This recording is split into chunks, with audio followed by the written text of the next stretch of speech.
Le Petit Prince de Antoine de Saint-Exupéry, avec les voix de Naomi Lefrançois, Jérôme Lefrançois et Marion Cousineau.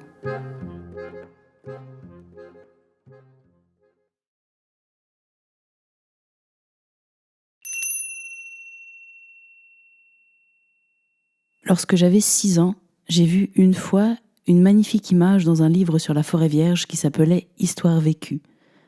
Ça représentait un serpent boa qui avalait un fauve. Voilà la copie du dessin. On disait dans le livre « Les serpents boa avalent leur proie tout entière, sans la mâcher.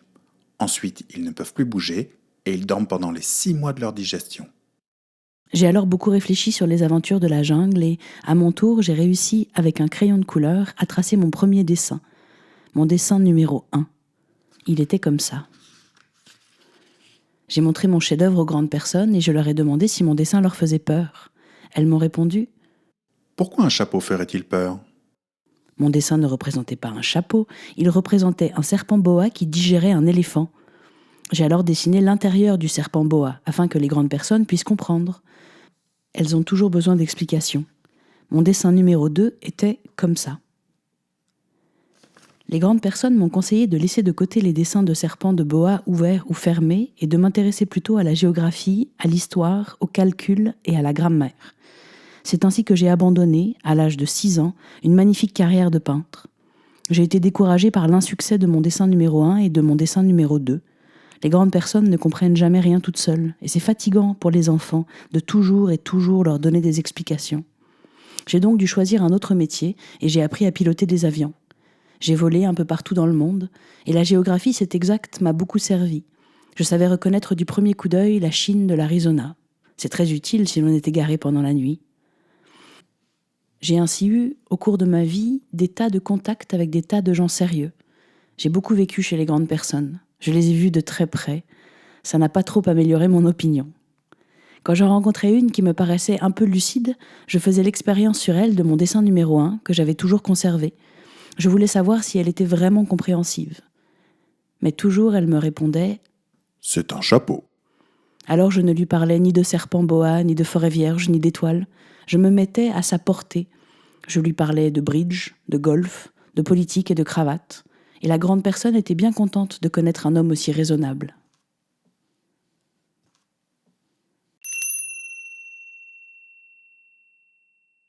J'ai ainsi vécu seule, sans personne avec qui parler véritablement, jusqu'à une panne dans le désert du Sahara, il y a 6 ans.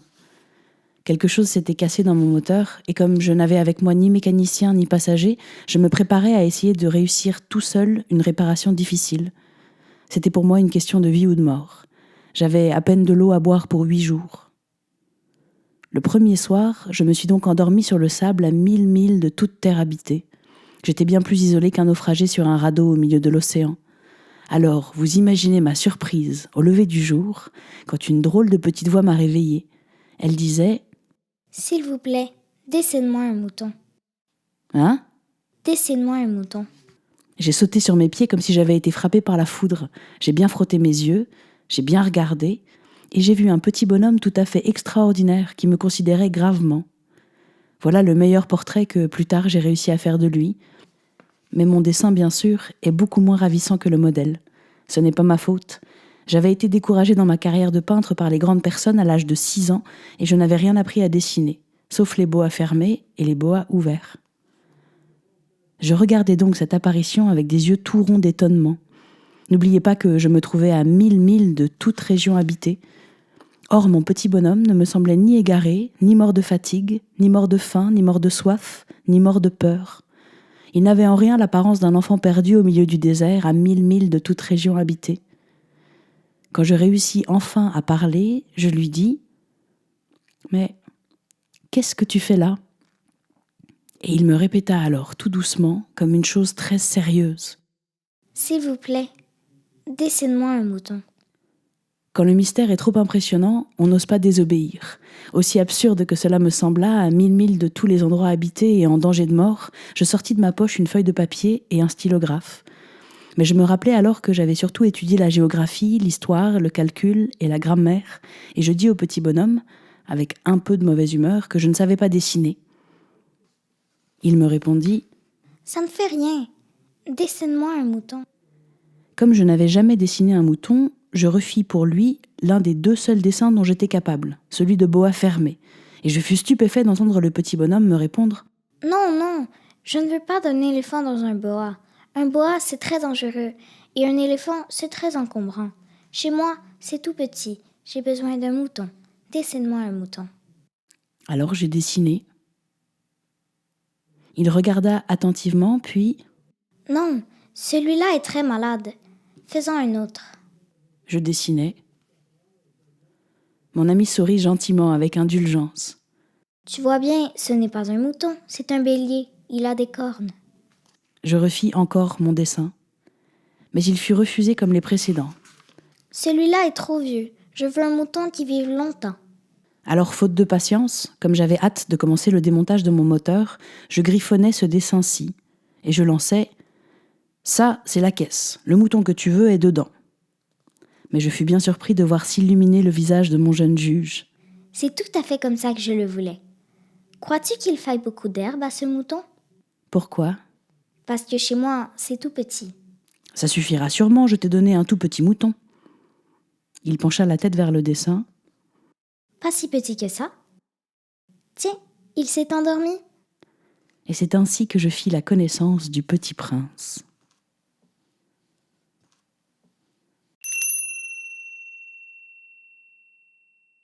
Il me fallut longtemps pour comprendre d'où il venait. Le petit prince, qui me posait beaucoup de questions, ne semblait jamais entendre les miennes. Ce sont des mots prononcés par hasard qui peu à peu m'ont tout révélé. Ainsi, quand il aperçut pour la première fois mon avion, je ne dessinerai pas mon avion, c'est un dessin beaucoup trop compliqué pour moi, il me demanda « Qu'est-ce que c'est que cette chose-là ?»« Ce n'est pas une chose, ça vole, c'est un avion, c'est mon avion. » Et j'étais fière de lui apprendre que je volais. Alors il s'écria « Comment ? Tu es tombé du ciel ?» ?»« Oui, fis-je modestement. Ah, ça c'est drôle !» Et le petit prince eut un très joli éclat de rire qui m'irrita beaucoup. Je désire que l'on prenne mes malheurs au sérieux. Puis il ajouta « Alors toi aussi tu viens du ciel ? De quelle planète es-tu ?» J'entrevis aussitôt une lueur dans le mystère de sa présence, et j'interrogeai brusquement « Tu viens donc d'une autre planète ?» Mais il ne me répondit pas. Il hochait la tête doucement tout en regardant mon avion. « C'est bien vrai que là-dessus, tu ne peux pas venir de bien loin. » Et il s'enfonça dans une rêverie qui dura longtemps. Puis, sortant mon mouton de sa poche, il se plongea dans la contemplation de son trésor. Vous imaginez combien j'avais pu être intriguée par cette demi-confidence sur les autres planètes. Je m'efforçais donc d'en savoir plus. « D'où viens-tu, mon petit bonhomme ? Où est-ce chez toi ? Où veux-tu emporter mon mouton ?» Il me répondit après un silence méditatif. « Ce qui est bien avec la caisse que tu m'as donnée, c'est que la nuit, ça lui servira de maison. » « Bien sûr, et si tu es gentil, je te donnerai aussi une corde pour l'attacher pendant le jour, et un piquet. » La proposition parut choquer le petit prince. « L'attacher ? Quelle drôle d'idée !»« Mais si tu ne l'attaches pas, il ira n'importe où et il se perdra. » Et mon ami eut un nouvel éclat de rire. « Mais où veux-tu qu'il aille ?»« N'importe où, droit devant lui. » Alors, le petit prince remarqua gravement. « Ça ne fait rien, c'est tellement petit chez moi. » Et avec un peu de mélancolie peut-être, il ajouta « Droit devant soi, on ne peut pas aller bien loin. »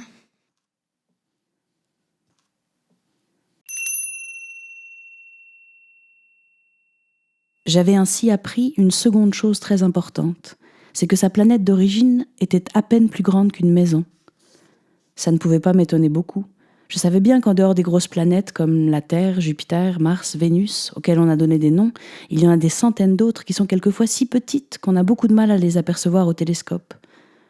Quand un astronome découvre l'une d'elles, il lui donne pour nom un numéro. Il l'appelle par exemple l'astéroïde 325. J'ai de sérieuses raisons de croire que la planète d'où venait le petit prince est l'astéroïde B612. Cet astéroïde n'a été aperçu qu'une fois au télescope, en 1909, par un astronome turc. Il avait alors fait une grande démonstration de sa découverte à un congrès international d'astronomie, mais personne ne l'avait cru à cause de son costume. Les grandes personnes sont comme ça. Heureusement pour la réputation de l'astéroïde B612, un dictateur turc imposa à son peuple sous peine de mort de s'habiller à l'européenne. L'astronome refit sa démonstration en 1920 dans un habit très élégant, et cette fois, tout le monde fut de son avis. Si je vous ai raconté ces détails sur l'astéroïde B612 et si je vous ai confié son numéro, c'est à cause des grandes personnes. Les grandes personnes aiment les chiffres. Quand vous leur parlez d'un nouvel ami, elles ne vous questionnent jamais sur l'essentiel. Elles ne vous disent jamais « Quel est le son de sa voix? Quels sont les jeux qu'il préfère? Est-ce qu'il collectionne les papillons? » Elles vous demandent « Quel âge a-t-il? Combien a-t-il de frères? Combien pèse-t-il? Combien gagne son père? » Alors seulement, elles croient le connaître. Si vous dites aux grandes personnes « J'ai vu une belle maison en briques roses avec des géraniums aux fenêtres et des colombes sur le toit », elles ne parviennent pas à s'imaginer cette maison. Il faut leur dire « J'ai vu une maison de 100 000 francs ». Alors elles s'écrient « Comme c'est joli !» Ainsi, si vous leur dites « La preuve que le petit prince a existé, c'est qu'il était ravissant, qu'il riait et qu'il voulait un mouton. Quand on veut un mouton, c'est la preuve qu'on existe. » Elles hausseront les épaules et vous traiteront d'enfant. Mais si vous leur dites « La planète d'où il venait est l'astéroïde B612 », alors elles seront convaincues et elles vous laisseront tranquille avec leurs questions. Elles sont comme ça. Il ne faut pas leur en vouloir. Les enfants doivent être très indulgents envers les grandes personnes.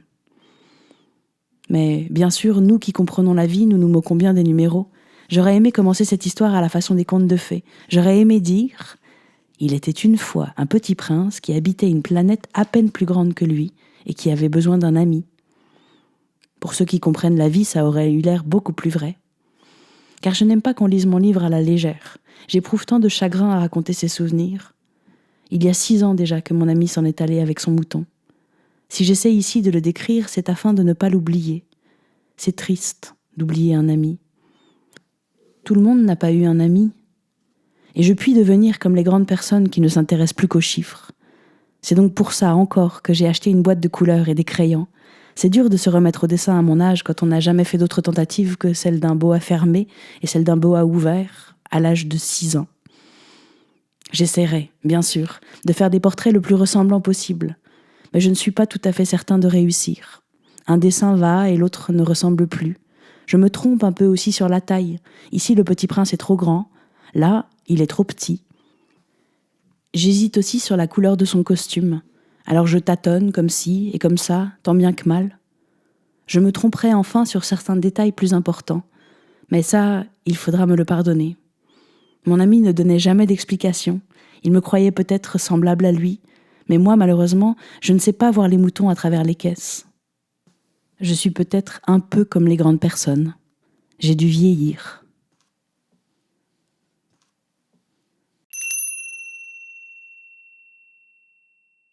Chaque jour, j'apprenais quelque chose sur la planète, sur le départ, sur le voyage. Ça venait tout doucement, au hasard des réflexions.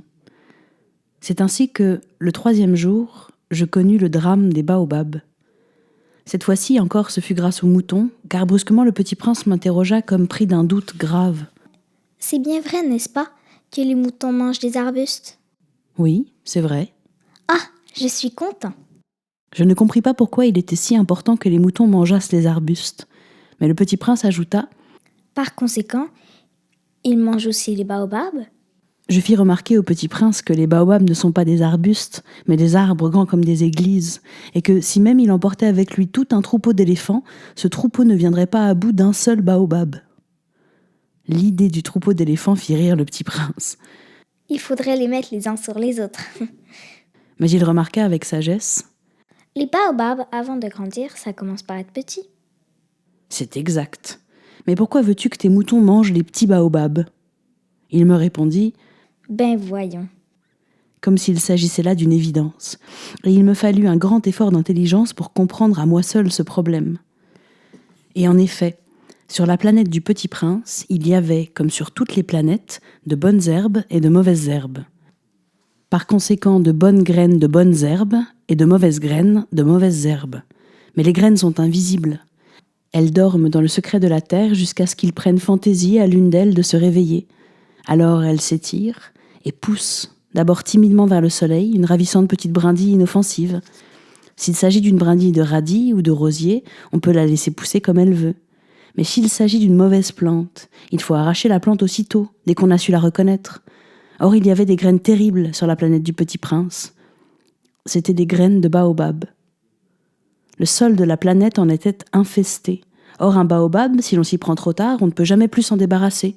Il encombre toute la planète, il la perfore de ses racines, et si la planète est trop petite, et si les baobabs sont trop nombreux, ils la font éclater. C'est une question de discipline, me disait plus tard le Petit Prince. Quand on a terminé sa toilette du matin, il faut faire soigneusement la toilette de la planète. Il faut s'astreindre régulièrement à arracher les baobabs dès qu'on les distingue d'avec les rosiers auxquels ils ressemblent beaucoup quand ils sont très jeunes. C'est un travail très ennuyeux, mais très facile.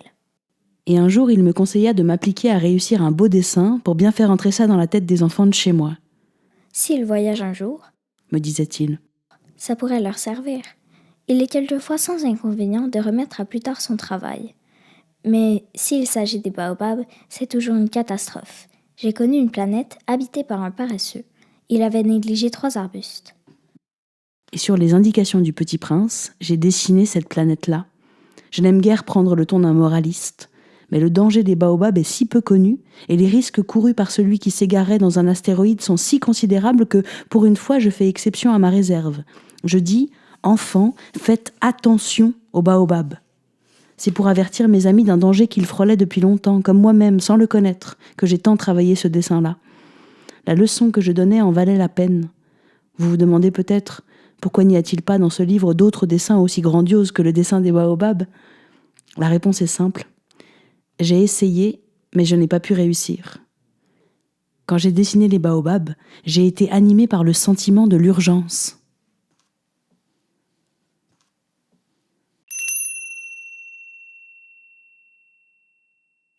Ah, Petit Prince, j'ai compris peu à peu ainsi ta petite vie mélancolique.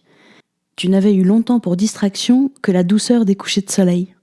J'ai appris ce détail nouveau le 4e jour au matin, quand tu m'as dit « J'aime bien les couchers de soleil. Allons voir un coucher de soleil. » Mais il faut attendre. Attendre quoi ? Attendre que le soleil se couche. Tu as eu l'air très surpris, d'abord, et puis tu as ri de toi-même. Et tu m'as dit « Je me crois toujours chez moi. » En effet, quand il est midi aux États-Unis, le soleil, tout le monde le sait, se couche sur la France. Il suffirait de pouvoir aller en France en 1 minute pour assister au coucher de soleil. Malheureusement, la France est bien trop éloignée. Mais sur ta si petite planète, il te suffisait de tirer ta chaise de quelques pas et tu regardais le crépuscule chaque fois que tu le désirais. Un jour, j'ai vu le soleil se coucher 44 fois. Et un peu plus tard, tu ajoutais « Et tu sais, quand on est tellement triste, on aime les couchers de soleil. » Le jour des 44 fois, tu étais donc tellement triste ? Mais le Petit Prince ne répondit pas.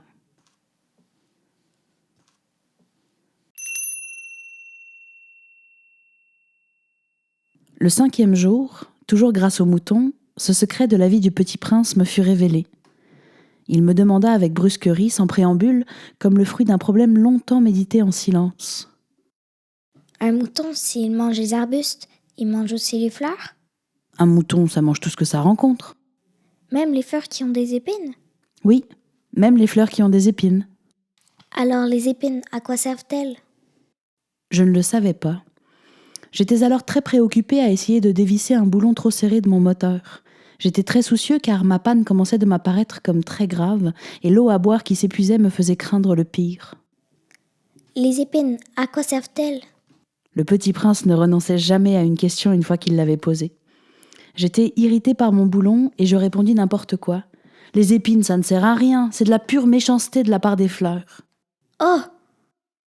Mais après un silence, il me lança, avec une sorte de rancune. Je ne te crois pas, les fleurs sont faibles, elles sont naïves, elles se rassurent comme elles peuvent. Elles se croient terribles avec leurs épines. Je ne répondis rien. À cet instant-là, je me disais, si ce boulon résiste encore, je le ferai sauter d'un coup de marteau. Le Petit Prince dérangea de nouveau mes réflexions. Et tu crois, toi, que les fleurs... Mais non, je ne crois rien. J'ai répondu n'importe quoi. Je m'occupe, moi, de choses sérieuses. Il me regarda, stupéfait. De choses sérieuses? Il me voyait, mon marteau à la main et les doigts noirs de cambouis, penché sur un objet qui lui semblait très laid. Tu parles comme les grandes personnes. Ça me fit un peu honte. Mais, impitoyable, il ajouta « Tu confonds tout, tu mélanges tout. » Il était vraiment très irrité. Il secouait au vent des cheveux tout dorés. Je connais une planète où il y a un monsieur cramoisi. Il n'a jamais respiré une fleur, il n'a jamais regardé une étoile, il n'a jamais aimé personne. Il n'a jamais rien fait d'autre que des additions toute la journée. Il répète comme toi, je suis un homme sérieux, je suis un homme sérieux. Et ça le fait gonfler d'orgueil. Mais ce n'est pas un homme, c'est un champignon. Un quoi? Un champignon. Le petit prince était maintenant tout pâle de colère. Il y a des millions d'années que les fleurs fabriquent des épines. Il y a des millions d'années que les moutons mangent quand même les fleurs. Et n'est-ce pas sérieux de chercher à comprendre pourquoi elles se donnent tant de mal pour se fabriquer des épines qui ne servent jamais à rien? Ce n'est pas important la guerre des moutons et des fleurs? N'est-ce pas plus sérieux et plus important que les additions d'un gros monsieur rouge? Et si je connais, moi, une fleur unique au monde, qui n'existe nulle part, sauf dans ma planète, et qu'un petit mouton peut anéantir d'un seul coup, comme ça, un matin, sans se rendre compte de ce qu'il fait, ce n'est pas important, ça? Il rougit, puis reprit. Si quelqu'un aime une fleur qui n'existe qu'à un exemplaire dans des millions et des millions d'étoiles, ça suffit pour qu'il soit heureux quand il les regarde. Il se dit, ma fleur est là, quelque part. Mais si le mouton mange la fleur, c'est pour lui comme si brusquement toutes les étoiles s'éteignaient. Ce n'est pas important, ça? Il ne put rien dire de plus. Il éclata brusquement en sanglots. La nuit était tombée, j'avais lâché mes outils, je me moquais bien de mon marteau, de mon boulon, de la soif, de la mort. Il y avait sur une étoile, une planète, la mienne, la terre, un petit prince à consoler. Je le pris dans les bras, je le berçais. Je lui disais « La fleur que tu aimes n'est pas en danger. Je lui dessinerai une muselière à ton mouton. Je te dessinerai une armure pour ta fleur. » Je ne savais pas trop quoi dire. Je me sentais très maladroit. Je ne savais comment l'atteindre ou le rejoindre. C'est tellement mystérieux, le pays des larmes.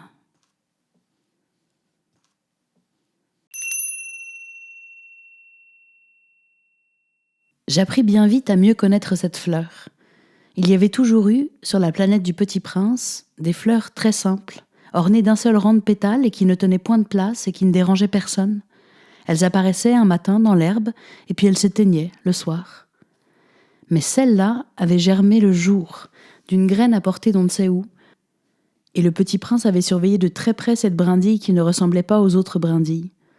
Ça pouvait être un nouveau genre de baobab. Mais l'arbuste cessa vite de croître et commença de préparer une fleur. Le Petit Prince, qui assistait à l'installation d'un bouton énorme, sentait bien qu'il en sortirait une apparition miraculeuse. Mais la fleur n'en finissait pas de se préparer à être belle, à l'abri de sa chambre verte. Elle choisissait avec soin ses couleurs. Elle s'habillait lentement. Elle ajustait un à un ses pétales. Elle ne voulait pas sortir toute fripée comme les coquelicots. Elle ne voulait apparaître que dans le plein rayonnement de sa beauté. Eh oui, elle était très coquette. Sa toilette mystérieuse avait donc duré des jours et des jours. Et puis, voici qu'un matin, justement à l'heure du lever du soleil, elle s'était montrée. Et elle, qui avait travaillé avec tant de précision, dit en bâillant « Ah, je me réveille à peine. Je vous demande pardon, je suis encore toute décoiffée. » Le Petit Prince alors ne put contenir son admiration. « Que vous êtes belle !» « N'est-ce pas ?»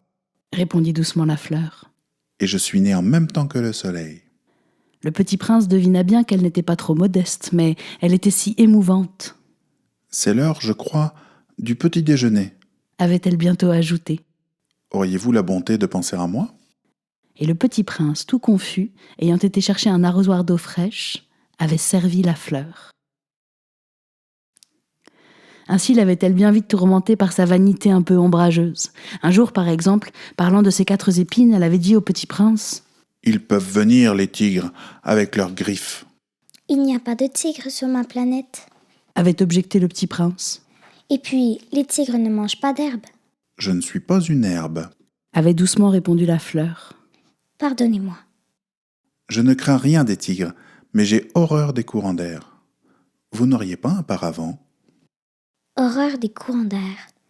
ce n'est pas de chance pour une plante. Avait remarqué le petit prince. Cette fleur est bien compliquée. Le soir, vous me mettrez sous le globe.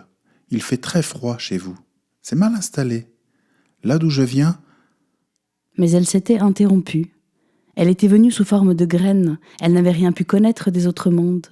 Humiliée de s'être laissée surprendre à préparer un mensonge aussi naïf, elle avait toussé 2 ou 3 fois pour mettre le petit prince dans son tort. ce paravent, J'allais le chercher, mais vous me parliez. Alors elle avait forcé sa toux pour lui infliger quand même des remords. Ainsi le petit prince, malgré la bonne volonté de son amour, avait vite douté d'elle. Il avait pris au sérieux des mots sans importance et était devenu très malheureux, J'aurais dû ne pas l'écouter. me confia-t-il un jour. Il ne faut jamais écouter les fleurs. Il faut les regarder et les respirer. La mienne embaumait ma planète, mais je ne savais pas m'en réjouir. Cette histoire de griffes qui m'avait tellement agacée eût dû m'attendrir. Il me confia encore. Je n'ai alors rien su comprendre. J'aurais dû juger sur les actes et non sur les mots. Elle m'embaumait et m'éclairait. Je n'aurais jamais dû m'enfuir. J'aurais dû deviner sa tendresse derrière ses pauvres ruses. Les fleurs sont si contradictoires. J'étais trop jeune pour savoir l'aimer.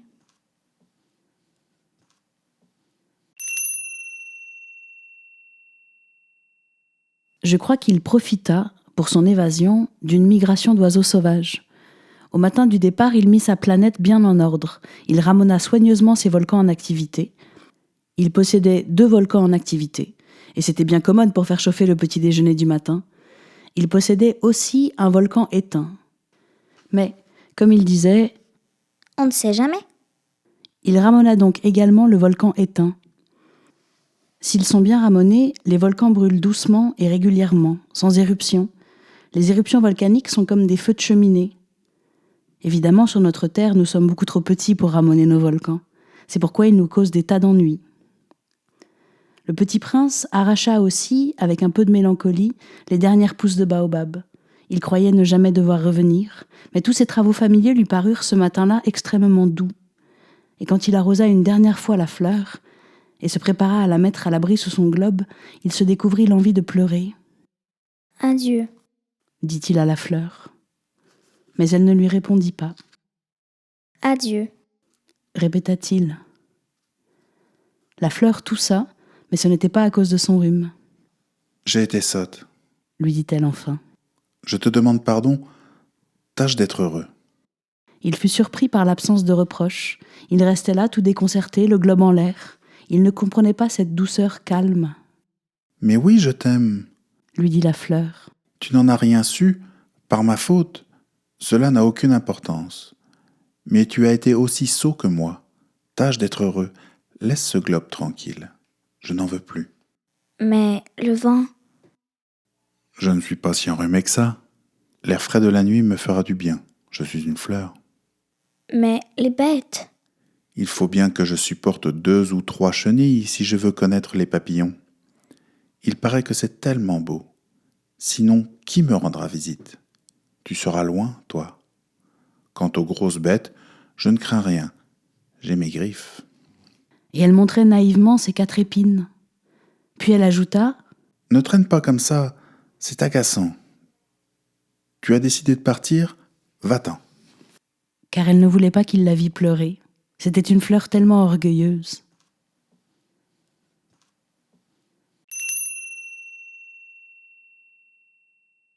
Il se trouvait dans la région des astéroïdes 325, 326, 327, 328, 329 et 330. Il commença donc par les visiter, pour y chercher une occupation et pour s'instruire. La première était habitée par un roi. Le roi siégeait, habillé de pourpre et d'hermine, sur un trône très simple et cependant majestueux. « Ah, voilà un sujet. » s'écria le roi quand il aperçut le petit prince. Et le petit prince se demanda « Comment peut-il me reconnaître puisqu'il ne m'a encore jamais vu ?» Il ne savait pas encore que, pour les rois, le monde est très simplifié. Tous les hommes sont des sujets. « Approche-toi, que je te vois mieux. » lui dit le roi qui était tout fier d'être enfin roi pour quelqu'un. Le petit prince chercha des yeux où s'asseoir, mais la planète était tout encombrée par le magnifique manteau d'hermine. Il resta donc debout, et comme il était fatigué, il bâilla. Il est contraire à l'étiquette de bâiller en présence d'un roi. lui dit le monarque. Je te l'interdis. Je ne peux pas m'en empêcher. Répondit le petit prince tout confus. J'ai fait un long voyage et je n'ai pas dormi. Alors, je t'ordonne de bâiller. Je n'ai vu personne bâiller depuis des années. Les bâillements sont pour moi des curiosités. Allons, bâille encore, c'est un ordre. Ça m'intimide, je ne peux plus. Fit le petit prince tout en rougissant. Alors je t'ordonne tantôt de bâiller et tantôt de... Il bredouillait un peu et paraissait vexé, car le roi tenait essentiellement à ce que son autorité fût respectée. Il ne tolérait pas la désobéissance, c'était un monarque absolu, mais comme il était très bon, il donnait des ordres raisonnables, Si j'ordonnais couramment. Si j'ordonnais à un général de se changer en oiseau de mer, et si le général n'obéissait pas, ce ne serait pas la faute du général, ce serait ma faute. Puis-je m'asseoir? S'enquit timidement le petit prince. Je t'ordonne de t'asseoir. Lui répondit le roi, qui ramena majestueusement un pan de son manteau d'hermine. Mais le petit prince s'étonnait, la planète était minuscule. Sur quoi le roi pouvait-il bien régner ? Sire, Lui dit-il. je vous demande pardon de vous interroger. Je t'ordonne de m'interroger. Se hâta de dire le roi. Sire, sur quoi régnez-vous? Sur tout. Répondit le roi avec une grande simplicité. Sur tout? Le roi, d'un geste discret, désigna sa planète, les autres planètes et les étoiles. Sur tout ça? Sur tout ça. Car non seulement c'était un monarque absolu, mais c'était un monarque universel. Et les étoiles vous obéissent? Bien sûr, elles obéissent aussitôt. Je ne tolère pas l'indiscipline. Un tel pouvoir émerveilla le petit prince. S'il l'avait détenu lui-même, il aurait pu assister non pas à 44, mais à 72, ou même à 100, ou même à 200 couchers de soleil dans la même journée, sans jamais avoir à tirer sa chaise. Et comme il se sentait un peu triste à cause du souvenir de sa planète abandonnée, il s'enhardit à solliciter une grâce du roi. Je voudrais avoir un coucher de soleil. Faites-moi plaisir. Ordonnez au soleil de se coucher. Si j'ordonnais à un général de voler d'une fleur à l'autre à la façon d'un papillon, ou d'écrire une tragédie, ou de se changer en oiseau de mer, et si le général n'exécutait pas l'ordre reçu, qui de lui ou de moi serait dans son tort? Ce serait vous. Exact. Il faut exiger de chacun ce que chacun peut donner. L'autorité repose d'abord sur la raison. Si tu ordonnes à ton peuple d'aller se jeter à la mer, il fera la révolution. J'ai le droit d'exiger l'obéissance parce que mes ordres sont raisonnables. Alors, mon coucher de soleil? Rappela le petit prince qui jamais n'oubliait une question une fois qu'il l'avait posée. Ton coucher de soleil, tu l'auras. Je l'exigerai. Mais j'attendrai, dans ma science du gouvernement, que les conditions soient favorables. Quand ça sera-t-il? Lui répondit le roi qui consulta d'abord un gros calendrier. Ce sera Ce sera ce soir, vers 7h40. Et tu verras comme je suis bien obéi. Le petit prince bâilla. Il regrettait son coucher de soleil manqué, et puis il s'ennuyait déjà un peu. Je n'ai plus rien à faire ici, dit-il au roi. Je vais repartir. Ne pars pas. Répondit le roi qui était si fier d'avoir un sujet. Ne pars pas, je te fais ministre. Ministre de quoi? De la justice. Mais il n'y a personne à juger. On ne sait pas. Je n'ai pas fait encore le tour de mon royaume. Je suis très vieux, je n'ai pas de place pour un carrosse, et ça me fatigue de marcher. Oh, j'ai déjà vu, dit le petit prince qui se pencha pour jeter encore un coup d'œil sur l'autre côté de la planète. Il n'y a personne là-bas non plus. Tu te jugeras donc toi-même, lui répondit le roi. C'est le plus difficile.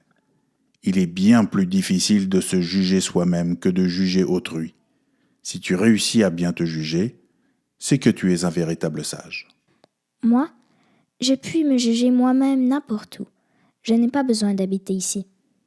Je crois bien que sur ma planète, il y a quelque part un vieux rat. Je l'entends la nuit. Tu pourras juger ce vieux rat. Tu le condamneras à mort de temps en temps. Ainsi, sa vie dépendra de ta justice. Mais tu le gracieras chaque fois pour l'économiser. Il n'y en a qu'un. Moi, je n'aime pas condamner à mort. Je crois bien que je m'en vais. Non, dit le roi. Mais le petit prince, ayant achevé ses préparatifs, ne voulut point peiner le vieux monarque. Si votre majesté désirait être obéie ponctuellement, elle pourrait me donner un ordre raisonnable. Elle pourrait m'ordonner, par exemple, de partir avant 1 minute. Il me semble que les conditions sont favorables. Le roi n'ayant rien répondu, le petit prince hésita d'abord, puis, avec un soupir, prit le départ. « Je te fais mon ambassadeur !» Se hâta alors de crier le roi. Il avait un grand air d'autorité, Les grandes personnes sont bien étranges. se dit le petit prince en lui-même durant son voyage.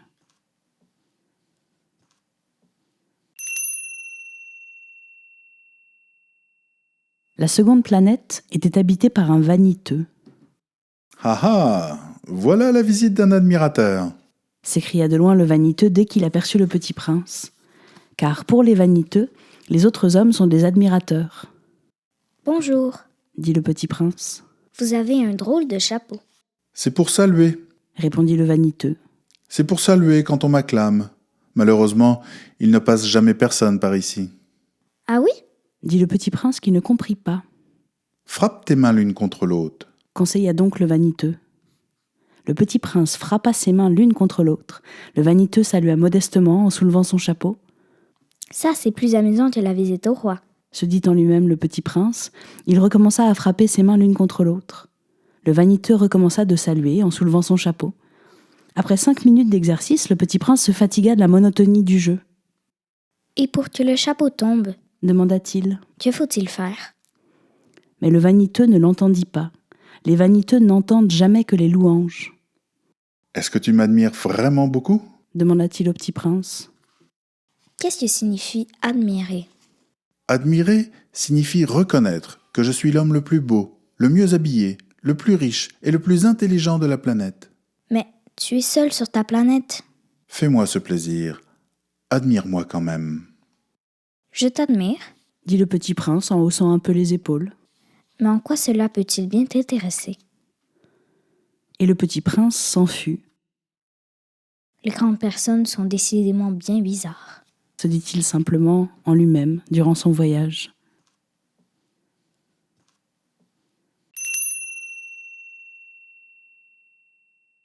La planète suivante était habitée par un buveur.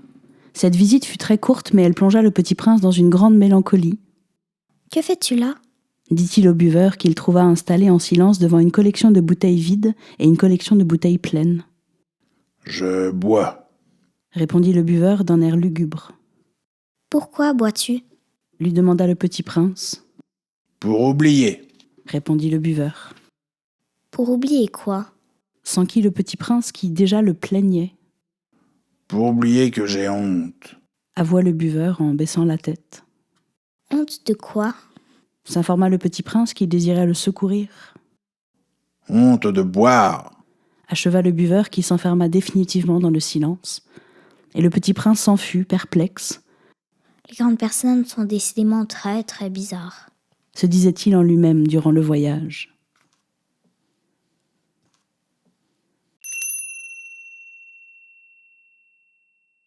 La 4e planète était celle du businessman. Cet homme était si occupé qu'il ne leva même pas la tête à l'arrivée du petit prince. Bonjour, Lui dit celui-ci. votre cigarette est éteinte. 2 et 3 font 5. 5 et 7, 12. 12 et 3, 15. Bonjour. 15 et 7, 22. 22 et 6, 28. Pas le temps de la rallumer. 26 et 5, 31. Ouf, ça fait donc 501 622 731. 500 millions de quoi? Hein? Tu es toujours là? 501 millions de... je ne sais plus, j'ai tellement de travail. Je suis sérieux, moi. Je ne m'amuse pas à des balivernes. 2 et 5, 7... 500 millions de quoi? Répéta le petit prince qui jamais de sa vie n'avait renoncé à une question une fois qu'il l'avait posée. Le businessman leva la tête. Depuis 54 ans que j'habite cette planète-ci, je n'ai été dérangé que 3 fois. La première fois, ça a été il y a 22 ans, par un hanneton qui était tombé Dieu sait d'où Il répandait un bruit épouvantable, et j'ai fait 4 erreurs dans une addition. La seconde fois, ça a été il y a 11 ans, par une crise de rhumatisme. Je manque d'exercice, je n'ai pas le temps de flâner, je suis sérieux, moi. La troisième fois, la voici. Je disais donc 501 millions... Millions de quoi? Le businessman comprit qu'il n'était point d'espoir de paix. Millions de ces petites choses que l'on voit quelquefois dans le ciel. Des mouches? Mais non, des petites choses qui brillent. Des abeilles? Mais non, des petites choses dorées qui font rêvasser les fainéants. Mais je suis sérieux, moi, j'ai pas le temps de rêvasser. Ah, des étoiles. C'est bien ça, des étoiles. Que fais-tu de 500 millions d'étoiles? 501 622 731. Je suis sérieux, moi, je suis précis. Que fais-tu de ces étoiles? Ce que j'en fais... Oui, Rien. Je les possède. tu possèdes les étoiles? Oui. Mais j'ai vu un roi qui... Les rois ne possèdent pas, ils règnent sur. C'est très différent. Et à quoi cela te sert-il de posséder les étoiles? Ça me sert à être riche, Et à quoi cela te sert-il d'être riche? à acheter d'autres étoiles si quelqu'un en trouve. Celui-là, Se dit en lui-même le petit prince. il résonne un peu comme mon ivrogne. Cependant, il posa encore des questions. Comment peut-on posséder les étoiles? À qui sont-elles? Riposta grincheux le businessman. Je ne sais pas. À personne. Alors elles sont à moi, car j'y ai pensé le premier. Ça suffit? Bien sûr, quand tu trouves un diamant qui n'est à personne, il est à toi. Quand tu trouves une île qui n'est à personne, elle est à toi. Quand tu as une idée le premier, tu l'as fait breveter, elle est à toi. Et moi, je possède les étoiles, puisque jamais personne avant moi n'a songé à les posséder. Ça, c'est vrai. Et qu'en fais-tu? Je les gère, je les compte et je les recompte. C'est difficile, mais je suis un homme sérieux. Le petit prince n'était pas satisfait encore. Moi, si je possède un foulard, je puis le mettre autour de mon cou et l'emporter. Moi, si je possède une fleur, je puis cueillir ma fleur et l'emporter. Mais tu ne peux pas cueillir les étoiles. Non, mais je puis les placer en banque. Qu'est-ce que ça veut dire? Ça veut dire que j'écris sur un petit papier le nombre de mes étoiles, et puis j'enferme à clé ce papier-là dans un tiroir. Et c'est tout? Ça suffit. C'est amusant. Pensa le petit prince. C'est assez poétique, mais ce n'est pas très sérieux. Le petit prince avait, sur les choses sérieuses, des idées très différentes des idées des grandes personnes. Moi, Dit-il encore. je possède une fleur que j'arrose tous les jours. Je possède 3 volcans que je ramone toutes les semaines. Car je ramone aussi celui qui est éteint. On ne sait jamais. C'est utile à mes volcans. C'est utile à ma fleur que je les possède. Mais tu n'es pas utile aux étoiles. Le businessman ouvrit la bouche mais ne trouva rien à répondre, et le petit prince s'en fut, Les grandes personnes sont décidément tout à fait extraordinaires. se disait-il simplement en lui-même durant le voyage.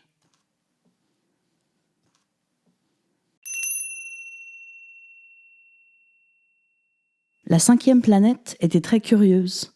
C'était la plus petite de toutes. Il y avait là juste assez de place pour loger un réverbère et un allumeur de réverbère. Le petit prince ne parvenait pas à s'expliquer à quoi pouvait servir, quelque part dans le ciel, sur une planète sans maison ni population, un réverbère et un allumeur de réverbère. Cependant, il se dit en lui-même. Peut-être bien que cet homme est absurde. Cependant, il est moins absurde que le roi, que le vaniteux, que le businessman et que le buveur. Au moins, son travail a-t-il un sens? Quand il allume son réverbère, c'est comme s'il faisait naître une étoile ou une fleur. Quand il éteint son réverbère, ça endort la fleur ou l'étoile. C'est une occupation très jolie. C'est véritablement utile puisque c'est joli. Lorsqu'il aborda la planète, il salua respectueusement l'allumeur. « Bonjour, pourquoi viens-tu d'éteindre ton réverbère? » C'est la consigne. Répondit l'allumeur. Bonjour. Qu'est-ce que la consigne? C'est d'éteindre mon réverbère. Bonsoir. Et il le ralluma. Mais pourquoi viens-tu de le rallumer? C'est la consigne. Je ne comprends pas. Il n'y a rien à comprendre. La consigne, c'est la consigne. Bonjour. Et il éteignit son réverbère. Puis, il s'épongea le front avec un mouchoir à carreaux rouges. Je fais là un métier terrible. C'était raisonnable autrefois. J'éteignais le matin et j'allumais le soir. J'avais le reste du jour pour me reposer et le reste de la nuit pour dormir. Et depuis cette époque, la consigne a changé? La consigne n'a pas changé. C'est bien là le drame. La planète d'année en année a tourné de plus en plus vite et la consigne n'a pas changé. Alors? Alors maintenant, quand elle fait un tour par minute, je n'ai plus une seconde de repos. J'allume et j'éteins une fois par minute. Ça, c'est drôle. Les jours chez toi durent 1 minute. Ce n'est pas drôle du tout. Ça fait déjà 1 mois que nous parlons ensemble. 1 mois? Oui, 30 minutes, 30 jours. Bonsoir. Et il ralluma son réverbère. Le petit prince le regarda et il aima cette allumeur qui était tellement fidèle à la consigne. Il se souvint des couchers de soleil que lui-même allait autrefois chercher en tirant sa chaise. Il voulut aider son ami. Tu sais, je connais un moyen de te reposer quand tu voudras. Je veux toujours. Dit l'allumeur. Car on peut être à la fois fidèle et paresseux. Le petit prince poursuivit. Ta planète est tellement petite que tu en fais le tour en 3 enjambées. Tu n'as qu'à marcher assez lentement pour rester toujours au soleil. Quand tu voudras te reposer, tu marcheras et le jour durera aussi longtemps que tu le voudras. Ça ne m'avance pas à grand-chose. Ce que j'aime dans la vie, c'est dormir. Ce n'est pas de chance.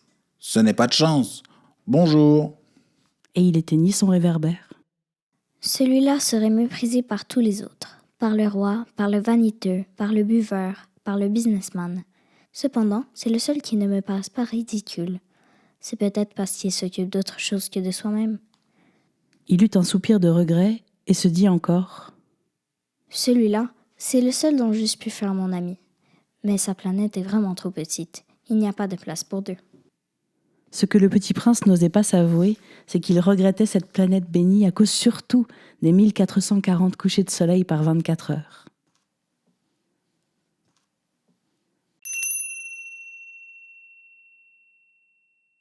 La 6e planète était une planète 10 fois plus vaste. Elle était habitée par un vieux monsieur qui écrivait d'énormes livres. « Tiens, voilà un explorateur !» s'écria-t-il quand il aperçut le petit prince. Le petit prince s'assit sur la table et souffla un peu. Il avait déjà tant voyagé. « D'où viens-tu » lui dit le vieux monsieur. « Quel est ce gros livre? Que faites-vous ici? »« Je suis géographe. » Qu'est-ce qu'un géographe? » C'est un savant qui connaît où se trouvent les mers, les fleuves, les villes, les montagnes et les déserts. Ça, c'est bien intéressant. Ça, c'est enfin un véritable métier. Et il jeta un coup d'œil autour de lui sur la planète du géographe. Il n'avait jamais vu encore une planète aussi majestueuse. Elle est bien belle, votre planète. Est-ce qu'il y a des océans? Je ne puis pas le savoir.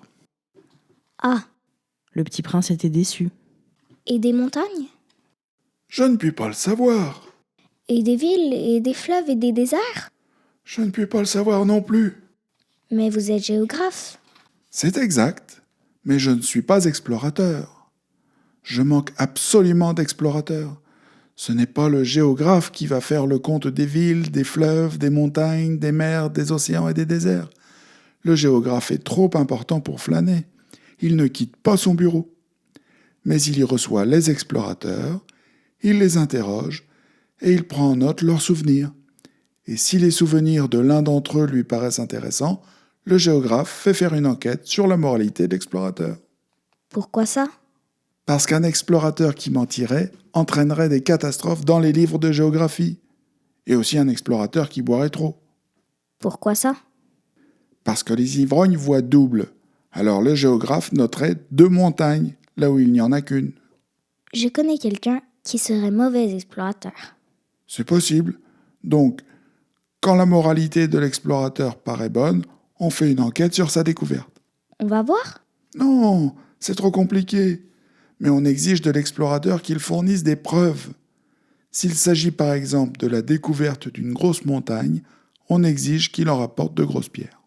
Le géographe soudain s'émut. Mais toi, tu viens de loin, tu es un explorateur. Tu vas me décrire ta planète. Et le géographe, ayant ouvert son registre, tailla son crayon. On note d'abord au crayon les récits des explorateurs. On attend pour noter à l'encre que l'explorateur ait fourni des preuves. Alors, Interrogea le géographe. Oh, chez moi, ce n'est pas très intéressant. C'est tout petit. J'ai 3 volcans, 2 volcans en activité et un volcan éteint. Mais on ne sait jamais. on ne sait jamais. J'ai aussi une fleur. Nous ne notons pas les fleurs, Pourquoi ça? C'est le plus joli. parce que les fleurs sont éphémères. Qu'est-ce que signifie éphémère? Les géographies sont les livres les plus sérieux de tous les livres. Elles ne se démodent jamais. Il est très rare qu'une montagne change de place. Il est très rare qu'un océan se vide de son eau. Nous écrivons des choses éternelles. Mais les volcans éteints peuvent se réveiller. Interrompit le petit prince. Qu'est-ce que signifie éphémère? Que les volcans soient éteints ou soient éveillés, ça revient au même pour nous autres. Ce qui compte pour nous, c'est la montagne. Elle ne change pas. Mais qu'est-ce que signifie éphémère? Répéta le petit prince qui, de sa vie, n'avait renoncé à une question une fois qu'il l'avait posée. Ça signifie qui est menacé de disparition prochaine. Ma fleur est menacée de disparition prochaine? Bien sûr. Ma fleur est éphémère, et elle n'a que 4 épines pour se défendre contre le monde. Et je l'ai laissée toute seule chez moi. Ce fut là son premier mouvement de regret. Mais il reprit courage. Que me conseillez-vous d'aller visiter? La planète Terre. Elle a une bonne réputation. Et le petit prince s'en fut, songeant à sa fleur.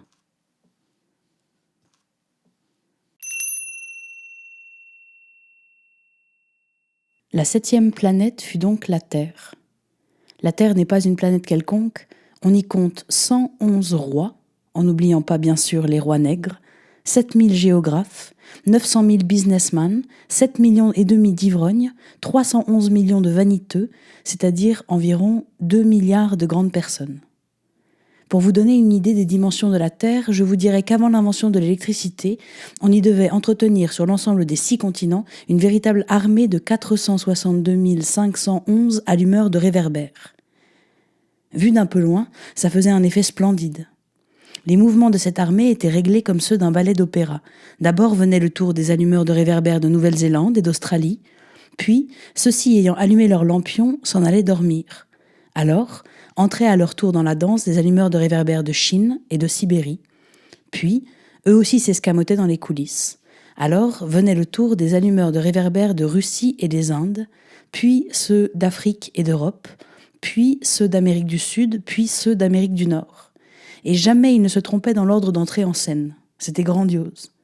Seul l'allumeur de l'unique réverbère du pôle Nord et son confrère de l'unique réverbère du pôle Sud menaient des vies d'oisiveté et de nonchalance. Ils travaillaient 2 fois par an.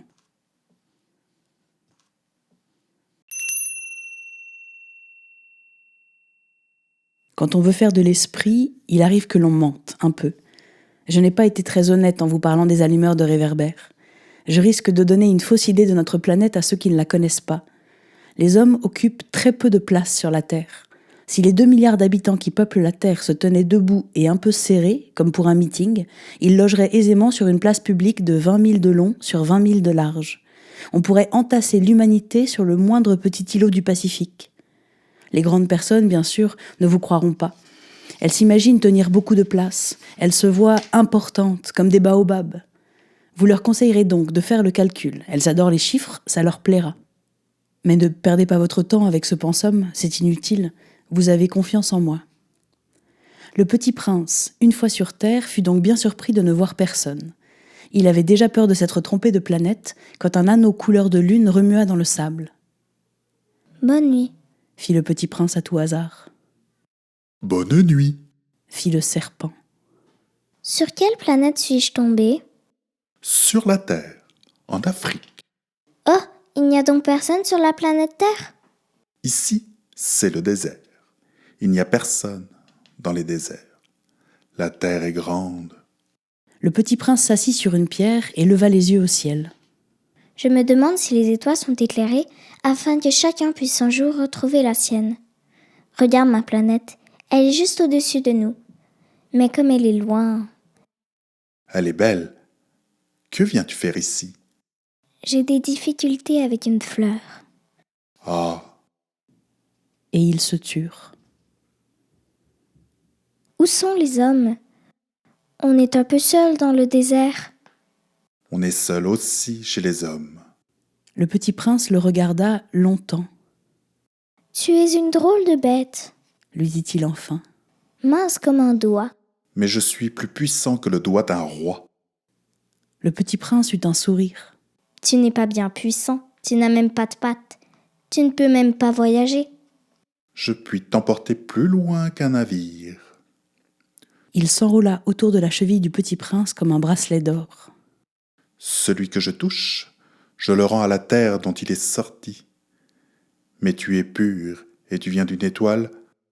Le petit prince ne répondit rien. Tu me fais pitié, toi, si faible sur cette terre de granit. Je puis t'aider un jour si tu regrettes trop ta planète. Je puis. Oh, j'ai très bien compris. Mais pourquoi parles-tu toujours par énigme? Je les résous toutes. Et ils se turent.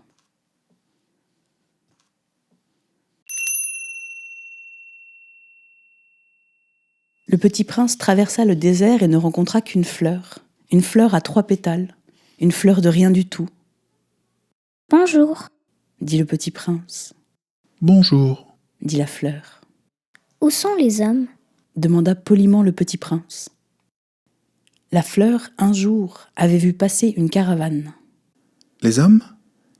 Il en existe, je crois, 6 ou 7. Je les ai aperçus il y a des années. Mais on ne sait jamais où les trouver. Le vent les promène. Ils manquent de racines. Ça les gêne beaucoup. Adieu. Adieu.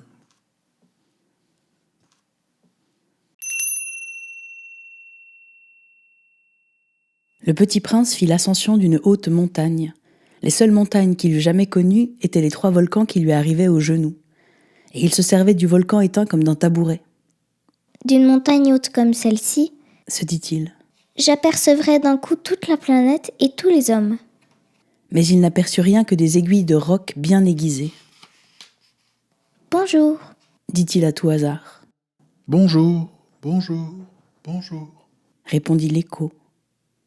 Qui êtes-vous? Qui êtes-vous? Qui êtes-vous? Qui êtes-vous? Soyez mes amis. Je suis seule. Je suis seul. Je suis seul. Je suis seul. Quelle drôle de planète. Pensa-t-il alors. Elle est toute sèche, et toute pointue, et toute salée. Les hommes manquent d'imagination. Ils répètent ce qu'on leur dit. Chez moi, j'avais une fleur. Elle parlait toujours, la première.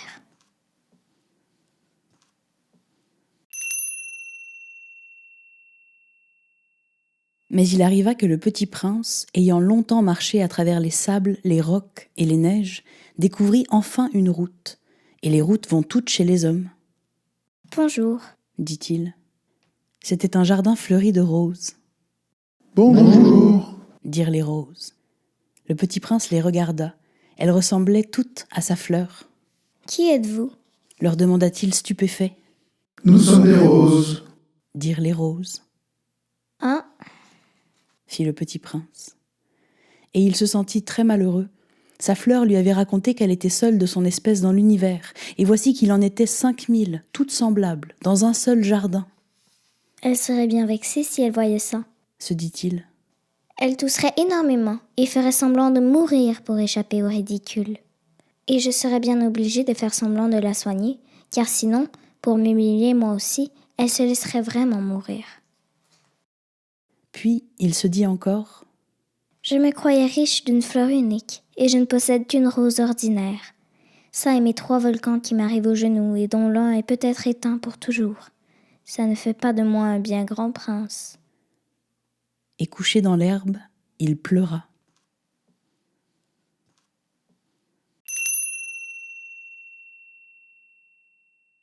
C'est alors qu'apparut le renard, Bonjour. dit le renard. Bonjour. Répondit poliment le petit prince qui se retourna mais ne vit rien, Je suis là, dit la voix. sous le pommier. Qui es-tu? Tu es bien jolie. Je suis un renard. Viens jouer avec moi. Je suis tellement triste. Je ne puis pas jouer avec toi. Je ne suis pas apprivoisé. Ah, pardon.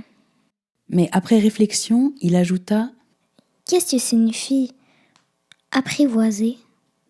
Tu n'es pas d'ici. Que cherches-tu? Je cherche les hommes. Qu'est-ce que signifie apprivoiser? Les hommes, ils ont des fusils et ils chassent. C'est bien gênant. Ils élèvent aussi des poules. C'est leur seul intérêt. Tu cherches des poules? Non, je cherche des amis. Qu'est-ce que signifie apprivoiser? C'est une chose trop oubliée. Ça signifie créer des liens. Créer des liens? Bien sûr. Tu n'es encore pour moi qu'un petit garçon tout semblable à 100 000 petits garçons. Et je n'ai pas besoin de toi. Et tu n'as pas besoin de moi non plus. Je suis pour toi qu'un renard semblable à 100 000 renards. Mais si tu m'apprivoises, nous aurons besoin l'un de l'autre. Tu seras pour moi unique au monde, je serai pour toi unique au monde. Je commence à comprendre. Il y a une fleur, je crois qu'elle m'a apprivoisée. C'est possible, on voit sur la terre toutes sortes de choses. Oh, ce n'est pas sur la terre. » Le renard parut très intrigué. Sur une autre planète, Oui. il y a des chasseurs sur cette planète-là? Non. Ça, c'est intéressant. Et des poules? Non. Rien n'est parfait. Soupira le renard. Mais le renard revint à son idée. Ma vie est monotone. Je chasse les poules, les hommes me chassent. Toutes les poules se ressemblent, et tous les hommes se ressemblent. Je m'ennuie donc un peu. Mais si tu m'apprivoises, ma vie sera comme ensoleillée. Je connaîtrai un bruit de pas qui sera différent de tous les autres. Les autres pas me font rentrer sous terre. Le tien m'appellera hors du terrier comme une musique. Et puis regarde, tu vois là-bas les champs de blé? Je ne mange pas de pain. Le blé pour moi est inutile. Les champs de blé ne me rappellent rien. Ça, c'est triste. Mais tu as des cheveux couleur d'or. Alors ce sera merveilleux quand tu m'auras apprivoisé. Le blé qui est doré me fera souvenir de toi, et j'aimerai le bruit du vent dans le blé. Le renard se tut et regarda longtemps le petit prince. S'il te plaît, apprivoise-moi. Je veux bien. Mais je n'ai pas beaucoup de temps. J'ai des amis à découvrir et beaucoup de choses à connaître. On ne connaît que les choses que l'on apprivoise. Les hommes n'ont plus le temps de rien connaître. Ils achètent des choses toutes faites chez les marchands. Mais comme il n'existe point de marchands d'amis, les hommes n'ont plus d'amis. Si tu veux un ami, apprivoise-moi. Que faut-il faire? Il faut être patient. Tu t'assoiras d'abord un peu loin de moi, comme ça, dans l'herbe. Je te regarderai du coin de l'œil et tu ne diras rien. Le langage est source de malentendus, mais chaque jour, tu pourras t'asseoir un peu plus près. Le lendemain, revint le petit prince. Il eût mieux valu revenir à la même heure. Si tu viens par exemple à 4 heures de l'après-midi, dès 3 heures, je commencerai d'être heureux. Plus l'heure avancera, plus je me sentirai heureux. À 4 heures déjà, je m'agiterai, m'inquiéterai. Je découvrirai le prix du bonheur. Mais si tu viens n'importe quand, je ne saurai jamais à quelle heure m'habiller le cœur. Il faut des rites. Qu'est-ce qu'un rite? C'est aussi quelque chose de trop oublié. C'est ce qui fait qu'un jour est différent des autres jours, une heure des autres heures. Il y a un rite, par exemple, chez mes chasseurs. Ils dansent le jeudi avec les filles du village, alors le jeudi est un jour merveilleux. Je vais me promener jusqu'à la vigne. Si les chasseurs dansaient n'importe quand, les jours se ressembleraient tous et je n'aurais point de vacances. Ainsi, le petit prince apprivoisa le renard. Et quand l'heure du départ fut proche, Ah, je pleurerai. C'est de ta faute. Je ne te souhaitais point de mal. Mais tu as voulu que je t'apprivoise. Bien sûr, Mais tu vas pleurer. bien sûr. Alors tu n'y gagnes rien. J'y gagne, à cause de la couleur du blé. Va revoir les roses, tu comprendras que la tienne est unique au monde. Tu reviendras me dire adieu, et je te ferai cadeau d'un secret. le petit prince s'en fut revoir les roses. Vous n'êtes pas du tout semblable à ma rose. Vous êtes rien encore. Personne ne vous a apprivoisé. Et vous n'avez apprivoisé personne. Vous êtes comme était mon renard. Ce n'était qu'un renard semblable à 100 000 autres. Mais j'en ai fait mon ami. Et il est maintenant unique au monde. Et les roses étaient bien gênées. Vous êtes belle, mais vous êtes vide. On ne peut pas mourir pour vous. Bien sûr, ma rose à moi, un passant ordinaire croirait qu'elle vous ressemble. Mais à elle seule, elle est bien plus importante que vous toutes. Puisque c'est elle que j'ai arrosée, puisque c'est elle que j'ai mise sous l'aube, puisque c'est elle que j'ai abritée par le paravent, puisque c'est elle dont j'ai tué les chenilles, sauf les 2 ou 3 pour les papillons, puisque c'est elle que j'ai écouté se plaindre ou se vanter, ou même quelquefois se taire, puisque c'est ma rose. Et il revint vers le renard. Adieu. Adieu. Voici mon secret. Il est très simple. On ne voit bien qu'avec le cœur. L'essentiel est invisible pour les yeux. L'essentiel est invisible pour les yeux. Répéta le petit prince afin de se souvenir. C'est le temps que tu as perdu pour ta rose qui fait ta rose si importante. C'est le temps que j'ai perdu pour ma rose. Fit le petit prince afin de se souvenir. Les hommes ont oublié cette vérité. Mais tu ne dois pas l'oublier. Tu deviens responsable pour toujours de ce que tu as apprivoisé. Tu es responsable de ta rose. Je suis responsable de ma rose. Répéta le petit prince afin de se souvenir.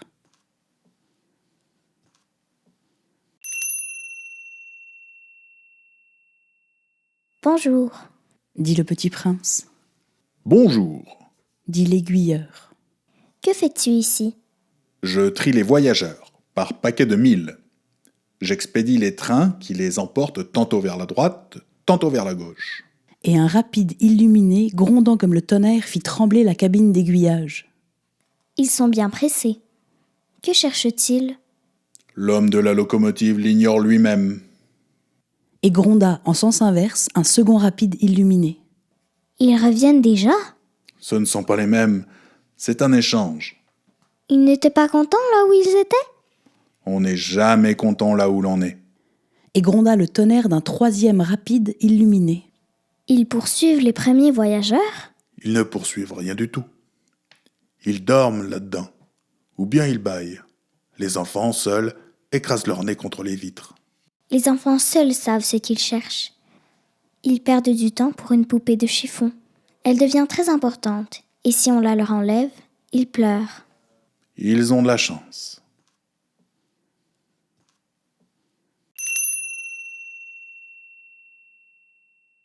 Bonjour. Dit le petit prince. Bonjour. Dit le marchand. C'était un marchand de pilules perfectionnées qui apaise la soif. On en avale une par semaine et l'on n'éprouve plus le besoin de boire. Pourquoi vends-tu ça? C'est une grosse économie de temps. Les experts ont fait des calculs, on épargne 53 minutes par semaine. Et que fait-on des 53 minutes? On en fait ce que l'on veut. Moi, Se dit le petit prince. si j'avais 53 minutes à dépenser, je marcherais tout doucement vers une fontaine.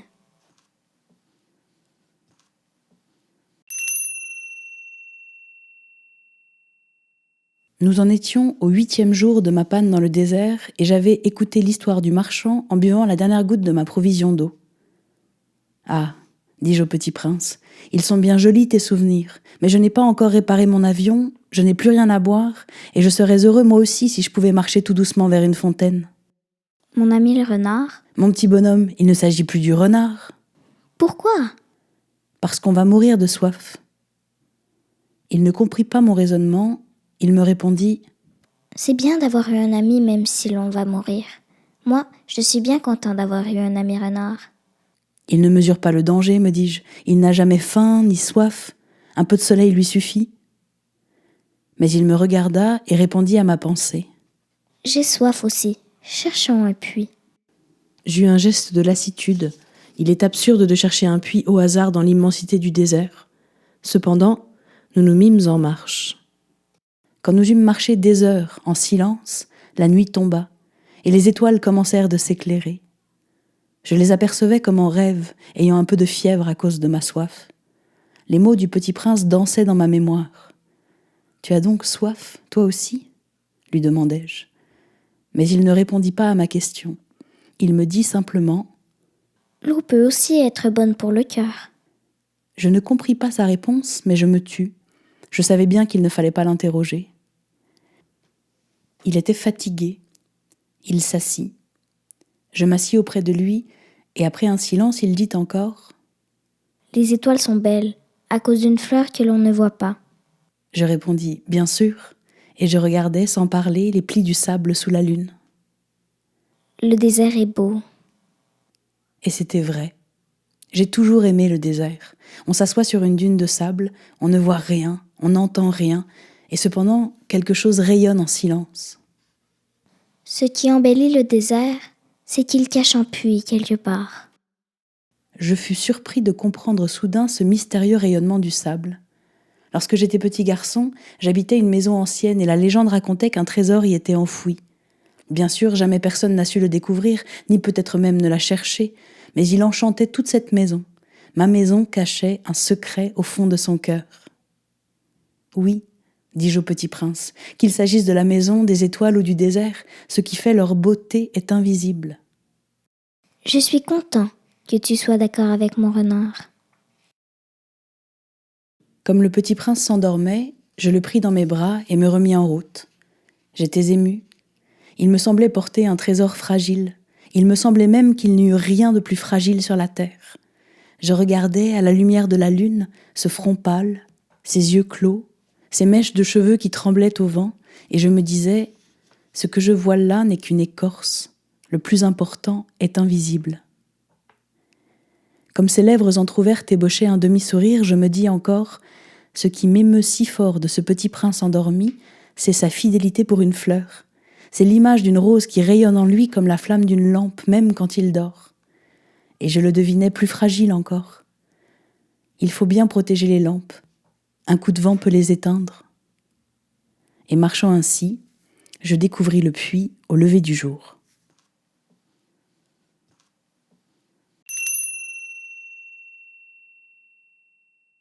Les hommes, Dit le petit prince, ils s'enfournent dans les rapides, mais ils ne savent plus ce qu'ils cherchent. Alors ils s'agitent et tournent en rond. et il ajouta « Ce n'est pas la peine. » Le puits que nous avions atteint ne ressemblait pas aux puits sahariens. Les puits sahariens sont de simples trous creusés dans le sable. Celui-là ressemblait à un puits de village. Mais il n'y avait là aucun village et je croyais rêver. « C'est étrange, dis-je au petit prince. Tout est prêt, la poulie, le seau et la corde. » Il rit, toucha la corde, fit jouer la poulie, et la poulie gémit comme gémit une vieille girouette quand le vent a longtemps dormi. « Tu entends ? Nous réveillons ce puits, et il chante. » Je ne voulais pas qu'il fît un effort. « Laisse-moi faire, lui dis-je, c'est trop lourd pour toi. » Lentement, je hissai le seau jusqu'à la margelle. Je l'y installai bien d'aplomb. Dans mes oreilles durait le chant de la poulie et dans l'eau qui tremblait encore, je voyais trembler le soleil. « J'ai soif de cette eau-là. Donne-moi à boire. » Et je compris ce qu'il avait cherché. Je soulevai le seau jusqu'à ses lèvres. Il but, les yeux fermés. C'était doux comme une fête. Cette eau était bien autre chose qu'un aliment. Elle était née de la marche sous les étoiles, du chant de la poulie, de l'effort de mes bras. Elle était bonne pour le cœur, comme un cadeau. Lorsque j'étais petit garçon, la lumière de l'arbre de Noël, la musique de la messe de minuit, la douceur des sourires faisaient ainsi tout le rayonnement du cadeau de Noël que je recevais. « Les hommes de chez toi cultivent 5000 roses dans un même jardin, et ils n'y trouvent pas ce qu'ils cherchent. » « Ils ne la trouvent pas, répondis-je. » Et cependant, ce qu'ils cherchent pourrait être trouvé dans une seule rose, ou un peu d'eau. « Bien sûr, répondis-je. » Et le petit prince ajouta « Mais les yeux sont aveugles, il faut chercher avec le cœur. » J'avais bu, je respirais bien. Le sable au lever du jour est couleur de miel. J'étais heureux aussi de cette couleur de miel. Pourquoi fallait-il que j'eusse de la peine ? « Il faut que tu tiennes ta promesse. » me dit doucement le petit prince qui, de nouveau, s'était assis auprès de moi. Quelle promesse ? Tu sais, une muselière pour mon mouton. Je suis responsable de cette fleur. Je sortis de ma poche mes ébauches de dessin. Le petit prince les aperçut et dit en riant « Tes baobabs ressemblent un peu à des choux. » « Oh, moi qui étais si fière de baobab !» Ton renard, ses oreilles, elles ressemblent un peu à des cornes. Elles sont trop longues. Et il rit encore. « Tu es injuste, petit bonhomme. Je ne savais rien dessiner que les boas fermés et les boas ouverts. » Oh, ça ira, les enfants savent. Je crayonnai donc une muselière, et j'eus le cœur serré en la lui donnant. « Tu as des projets que j'ignore ?» Mais il ne me répondit pas. Il me dit « Tu sais, ma chute sur la terre, c'en sera demain l'anniversaire. » Puis, après un silence, il dit encore « J'étais tombée tout près d'ici. » Et il rougit. Et de nouveau, sans comprendre pourquoi, j'éprouvais un chagrin bizarre. Cependant, une question me vint. « Alors ce n'est pas par hasard que, le matin où je t'ai connu, il y a 8 jours, tu te promenais comme ça, tout seul à 1000 milles de toutes les régions habitées? Tu retournais vers le point de ta chute ?» Le petit prince rougit encore. Et j'ajoutai en hésitant « À cause peut-être de l'anniversaire ?» Le petit prince rougit de nouveau. Il ne répondait jamais aux questions, mais quand on rougit, ça signifie oui, n'est-ce pas ? « Ah, lui dis-je, j'ai peur. » Mais il me répondit « Tu dois maintenant travailler. Tu dois repartir vers ta machine. Je t'attends ici. Reviens demain soir. » Mais je n'étais pas rassurée. Je me souvenais du renard. On risque de pleurer un peu si l'on s'est laissé apprivoiser.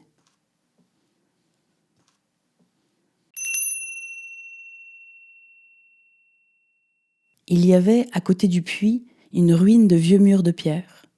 Lorsque je revins de mon travail le lendemain soir, j'aperçus de loin mon petit prince assis là-haut, les jambes pendantes, et je l'entendis qui parlait. « Tu ne t'en souviens donc pas ?» disait-il. « Ce n'est pas tout à fait ici. » Une autre voix lui répondit, sans doute, puisqu'il répliqua « Si, c'est bien le jour, mais ce n'est pas ici l'endroit. » Je poursuivis ma marche vers le mur. Je ne voyais ni n'entendais toujours personne. Pourtant le petit prince répliqua de nouveau. « Bien sûr, tu verras où commence ma trace dans le sable. Tu n'as qu'à m'y attendre. J'y serai cette nuit. » J'étais à 20 mètres du mur et je ne voyais toujours rien. Le petit prince dit encore, après un silence. « Tu as du bon venin. Tu es sûr de ne pas me faire souffrir longtemps ?» Je fis halte, le cœur serré, mais je ne comprenais toujours pas. « Maintenant, va-t'en. Je veux redescendre. » Alors j'abaissai moi-même les yeux vers le pied du mur et je fis un bond. Il était là, dressé vers le petit prince, un de ces serpents jaunes qui vous exécutent en 30 secondes. Tout en fouillant ma poche pour en tirer mon revolver, je pris le pas de course. Mais au bruit que je fis, le serpent se laissa doucement couler dans le sable, comme un jet d'eau qui meurt, et, sans trop se presser, se faufila entre les pierres avec un léger bruit de métal. Je parvins au mur juste à temps pour y recevoir dans les bras mon petit bonhomme de prince, pâle comme la neige. « Quelle est cette histoire-là ? Tu parles maintenant avec les serpents ?» J'avais défait son éternel cache-nez d'or, je lui avais mouillé les tempes et l'avais fait boire, et maintenant, je n'osais plus rien lui demander. Il me regarda gravement et m'entoura le cou de ses bras. Je sentais battre son cœur comme celui d'un oiseau qui meurt quand on l'a tiré à la carabine. Il me dit « Je suis contente que tu aies trouvé ce qui manquait à ta machine. Tu vas pouvoir rentrer chez toi. » « Comment sais-tu » Je venais justement lui annoncer que, contre toute espérance, j'avais réussi mon travail. Il ne répondit rien à ma question, mais il ajouta « Moi aussi, aujourd'hui, je rentre chez moi. » Puis, mélancolique, « C'est bien plus loin, c'est bien plus difficile. » Je sentais bien qu'il se passait quelque chose d'extraordinaire. Je le serrais dans les bras comme un petit enfant, et cependant il me semblait qu'il coulait verticalement dans un abîme sans que je pusse rien pour le retenir. Il avait le regard sérieux, perdu très loin. « J'ai un mouton, et j'ai la caisse pour le mouton, et j'ai la muselière. » Et il sourit avec mélancolie. J'attendis longtemps. Je sentais qu'il se réchauffait peu à peu. « Petit bonhomme, tu as eu peur ?» Il avait eu peur, bien sûr, mais il rit doucement. « J'aurais bien plus peur ce soir. » De nouveau, je me sentis glacée par le sentiment de l'irréparable, et je compris que je ne supportais pas l'idée de ne plus jamais entendre ce rire. C'était pour moi comme une fontaine dans le désert. « Petit bonhomme, je veux encore t'entendre rire. » Mais il me dit « Cette nuit, ça fera 1 an. Mon étoile se trouvera juste au-dessus de l'endroit où je suis tombée l'année dernière. » Petit bonhomme, n'est-ce pas que c'est un mauvais rêve, cette histoire de serpent et de rendez-vous et d'étoiles ? Mais il ne répondit pas à ma question. Il me dit « Ce qui est important, ça ne se voit pas. » Bien sûr. C'est comme pour la fleur. Si tu aimes une fleur qui se trouve dans une étoile, c'est doux la nuit de regarder le ciel. Toutes les étoiles sont fleuries. Bien sûr. C'est comme pour l'eau. Celle que tu m'as donnée à boire était comme une musique, à cause de la poulie et de la corde. Tu te rappelles ? Elle était bonne. Bien sûr. Tu regarderas la nuit les étoiles. C'est trop petit chez moi pour que je te montre où se trouve la mienne. C'est mieux comme ça. Mon étoile, ça sera pour toi une des étoiles. Alors, toutes les étoiles, tu aimeras les regarder. Elles seront toutes tes amies. Et puis, je vais te faire un cadeau. Il rit encore. Ah, petit bonhomme, j'aime entendre ce rire. Justement, ce sera mon cadeau. Ce sera comme pour l'eau. Que veux-tu dire ? Les gens ont des étoiles qui ne sont pas les mêmes. Pour les uns qui voyagent, les étoiles sont des guides. Pour d'autres, elles ne sont rien que de petites lumières. Pour d'autres qui sont savants, elles sont des problèmes. Pour mon businessman, elles étaient de l'or. Mais toutes ces étoiles-là, elles se taisent. Toi, tu auras des étoiles comme personne n'en a. Que veux-tu dire ? Quand tu regarderas le ciel, la nuit, puisque j'habiterai dans l'une d'elles, puisque je rirai dans l'une d'elles, alors ce sera pour toi comme si elles riaient toutes les étoiles. Tu auras, toi, des étoiles qui savent rire. Et il rit encore. Et quand tu seras consolé, on se console toujours. Tu seras content de m'avoir connu. Tu seras toujours mon ami, et tu auras envie de rire avec moi. Et tu ouvriras parfois ta fenêtre comme ça pour le plaisir. Et tes amis seront bien étonnés de te voir rire en regardant le ciel. Alors tu leur diras « Oui, les étoiles, ça me fait toujours rire. » Et ils te croiront fou. Je t'aurai joué un bien vilain tour. Et il rit encore. Ce sera comme si je t'avais donné, au lieu d'étoiles, des tas de petits grelots qui savent rire. Et il rit encore. Puis il redevint sérieux. Cette nuit, tu sais, ne viens pas. Je ne te quitterai pas. J'aurai l'air d'avoir mal. J'aurai un peu l'air de mourir. C'est comme ça. Ne viens pas voir ça. Ce n'est pas la peine. Je ne te quitterai pas. Mais il était soucieux. Je te dis ça, c'est à cause aussi du serpent. Il ne faut pas qu'il te morde. Les serpents, c'est méchant. Ça peut mordre pour le plaisir. Je ne te quitterai pas. Mais quelque chose le rassura. C'est vrai qu'ils n'ont plus de venin pour la seconde morsure. Cette nuit-là, je ne le vis pas se mettre en route. Il s'était évadé sans bruit. Quand je réussis à le rejoindre, il marchait décidé d'un pas rapide. Il me dit seulement « Ah, tu es là. » Et il me prit par la main. Mais il se tourmenta encore. « Tu as eu tort. Tu auras de la peine. J'aurai l'air d'être mort. Et ce ne sera pas vrai. » Moi, je me taisais. « Tu comprends, c'est bien trop loin. Je ne peux pas emporter ce corps-là. C'est trop lourd. » Moi, je me taisais. « Mais ce sera comme une vieille écorce abandonnée. Ce n'est pas triste, les vieilles écorces. » Moi, je me taisais. Il se découragea un peu, mais fit encore un effort. « Ce sera gentil, tu sais. Moi aussi, je regarderai les étoiles. Toutes les étoiles seront un puits avec une poule rouillée. Toutes les étoiles me verseront à boire. » Moi, je me taisais. « Ce sera tellement amusant. Tu auras 500 millions de grelots. J'aurai 500 millions de fontaines. » Et il se tut aussi parce qu'il pleurait. « C'est là. Laisse-moi faire un pas tout seul. » Et il s'assit parce qu'il avait peur. Il dit encore « Tu sais, ma fleur, j'en suis responsable. Elle est tellement faible. Elle est tellement naïve. Elle a 4 épines de rien du tout pour la protéger contre le monde. Moi, je m'assis parce que je ne pouvais plus tenir debout. Il dit « Voilà, c'est tout. » Il hésita encore un peu, puis il se releva. Il fit un pas. Moi, je ne pouvais plus bouger. Il n'y eut rien qu'un éclair jaune près de sa cheville. Il demeura un instant immobile. Il ne cria pas. Il tomba doucement comme tombe un arbre. Ça ne fit même pas de bruit à cause du sable.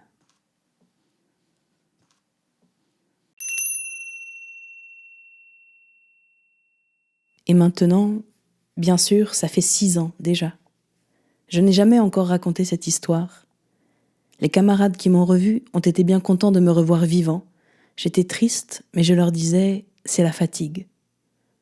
Maintenant, je me suis un peu consolée, c'est-à-dire pas tout à fait. Mais je sais bien qu'il est revenu à sa planète car, au lever du jour, je n'ai pas retrouvé son corps. Ce n'était pas un corps tellement lourd, et j'aime la nuit écouter les étoiles. C'est comme 500 millions de grelots. Mais voilà qu'il se passe quelque chose d'extraordinaire.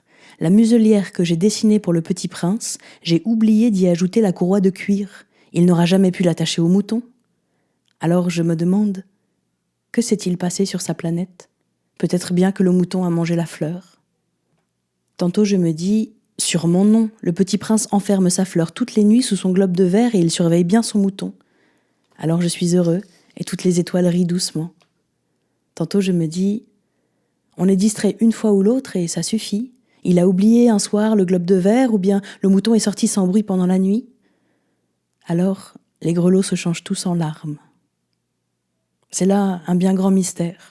Pour vous qui aimez aussi le Petit Prince comme pour moi, rien de l'univers n'est semblable si quelque part on ne sait pas où un mouton que nous ne connaissons pas a, oui ou non, mangé une rose.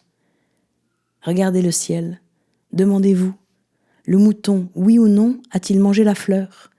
Et vous verrez comme tout change. Et aucune grande personne ne comprendra jamais que ça a tellement d'importance. Ça, c'est pour moi le plus beau et le plus triste paysage du monde.